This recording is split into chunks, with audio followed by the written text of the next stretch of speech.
Pinuna ni Senate President Tito Soto ang pagliban sa Senado ni Senator Ronald Bato de la Rosa nang walang paalam. Ngayong araw, wala si de la Rosa sa pagdinig ng Senado sa panukalang pondo ng ilang ahensya na siya dapat ang sponsor. Dahil dito, sinalo ni Senate Finance Committee Chairman Senador Sherwin Gatchalian ang pagdepensa sa budget ng Department of National Defense. Ang kay Soto, wala pa rin paramdam sa kanya si de la Rosa mula pa noong November 10 kung kailan nagbalik sesyon ang Senado. November 8, naibunyag ni Ombudsman Jesus Crispin Remulla na may inisyu ng arrest warrant ang International Criminal Court laban kay de la Rosa.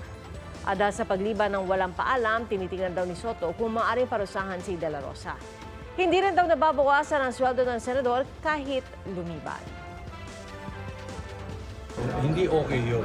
Sana, pag hindi mo kaya, hindi mo dapat hiniling na makuha mo yung chairmanship. Especially vice chairmanship ng budget, national defense. Napakahalaga eh. Hinihingan pa rin namin na payag si Senador de la Rosa. Mga kapuso, maging una sa saksi. Mag-subscribe sa GMA Integrated News sa YouTube para sa iba't ibang balita.